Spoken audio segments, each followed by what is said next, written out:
Hey there, YouTube. It's Robert again, who has somehow made his camera go.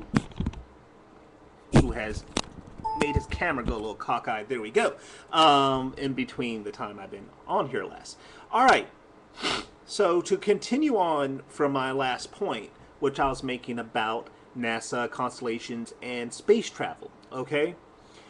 When you're talking about the constellations and space travel, you cannot use them, as I said before, because we only exist within the framework of us standing on Earth looking up. All right. Now, for sake of argument, to try and to explain this to you, say if we went to Betelgeuse, the star Betelgeuse, and I don't believe there are any inhabitable planets that we know of orbiting Betelgeuse. Someone could please correct me if I'm wrong on that.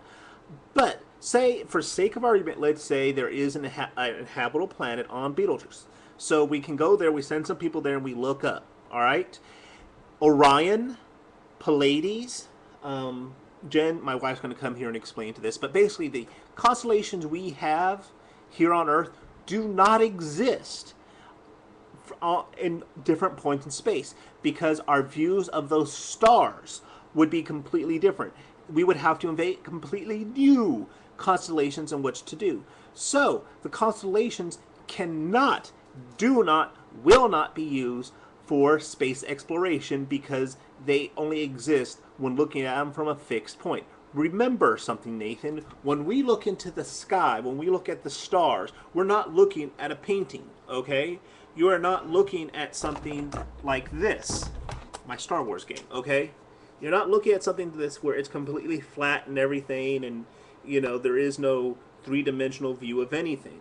All right, when we look at the stars, one may exist here, one may exist there. When we point like this, they may look like they're equal, but when we turn them, they're not. So they do not really exist. We're not looking at a mosaic. They are not used for space exploration for precisely these points.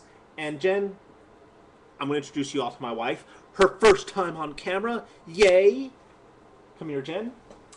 The love of my life, heart of my heart. And here she is. I think. Get in camera. Hi. Hi. All right. Nathan's. I know you disagree a lot with him, but could you please, for my audience, how do you pronounce the three constellations that he mentions? Arcturus, Orion, the Pleiades. Thank you. See, I told you. Just so you know, she studies ancient Greek. She knows. She's a linguist. So if anyone's going to know how to properly pronounce something, she will. Anyway, moving on. Thank you, my love. Thank you very much for that. So everybody be nice. So, point of fact, you have met my entire family in this house. Bo, my dog, my wife, and of course me. Yay. Anyway. Alright, so we've covered space travel and how it's not used. Now, where it is used is within astronomy. I think I covered this. If I didn't, I'll cover it real quick. The only time astronomers use the constellation is to pinpoint when talking to laymen, people who don't understand astronomy or what's about, to tell them, hey, look at Orion's belt, third star over, things like that. But it's not actually, they don't use it when talking to other astronomers. All right? Okay. Now, moving on. You've also made the argument, I'm still just dealing with the video here, about the spherical Earth, how the Bible talks about a spherical Earth. Well, my friend, no, it doesn't. It does not talk about a spherical Earth. The picture of Earth, as presented in the Bible, is very, very different, okay? It is actually talking about a flat Earth. And in fact, we know this is not right today, but back in ancient times, it was much easier to explain to people to show the power of the Lord and things like that. The Bible is never meant to be taken as a scientific book. To try and turn it into science is to completely miss the point. Now, it talks about the Earth as a circle, okay? The Earth is a sphere, We all know what the Earth looks like, and I don't have a sphere here to show you, or I would.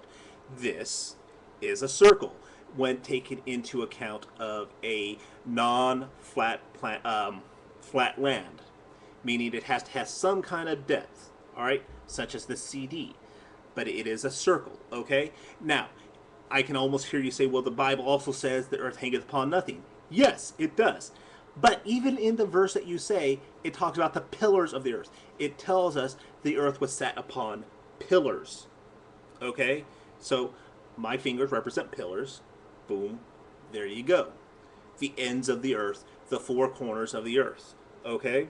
Now, corners do technically exist within a circle. Okay? Now, with the geometry, and this is how my one of my physics professors explained it, was basically you take a point at the end, you put it out to this one, and then do it 90 degrees from the center of the circle, and there you go. There's the four corners of a circle. Ignore my finger there. The four corners. Not precise, but you can get what I'm talking about. So it is talking literally about a flat earth, which by the time of the scriptures, the writing of the scriptures of Job and others, the majority of non-educated people believe the earth is flat, because how can you see, miles upon miles in the distance if the earth was round? You would be looking off into space. All right. Now, we understand this now through perspective and other things. Now, they had a different explanation of it that they called the ether, which is why we can't see off into space and see on forever. Okay, it's since been disproven, but that is an ancient idea, and I may make a video talking about the ancient idea of what the ether was. It is a very complicated and weird way of looking at things. Okay, so now if you also look at the Bible, it says the earth does not move and that we're the center of the universe. Okay, now we know this is not true. Okay, we know this is not true.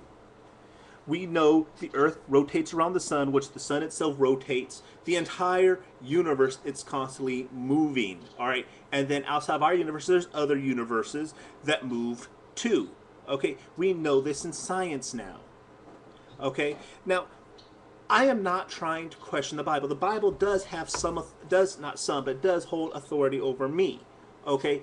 But I don't treat this as a scientific textbook. To do so, to try to turn it into a scientific textbook that deals with all branches of science, is to miss the point of the Bible. To turn into something that it's not, and when you start talking about people who know science, are going to call you on it, and it's just going to show what they see as being ignorant, that if they have to believe this to follow God, well, it's ridiculous to do so. So I don't treat this as a scientific textbook, and I never will. To do so is foolishness in my opinion. Okay, it really is, and there's many reasons why, which I'll probably get into in a little bit later. Now, you also made the comment of Columbus didn't have to go out to prove the earth was round. I really hope, and I mean this, that you didn't mean that as it came out, because that is elementary school logic. By this time in history, everybody knew the earth was a sphere, was round, okay? And that's why he went out. The purpose of Columbus was to find new spice trading routes with India.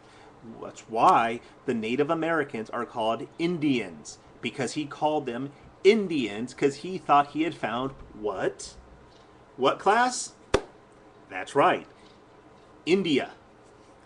So that's why we have so much things like, are you American Indian or Indian Indian, things like that.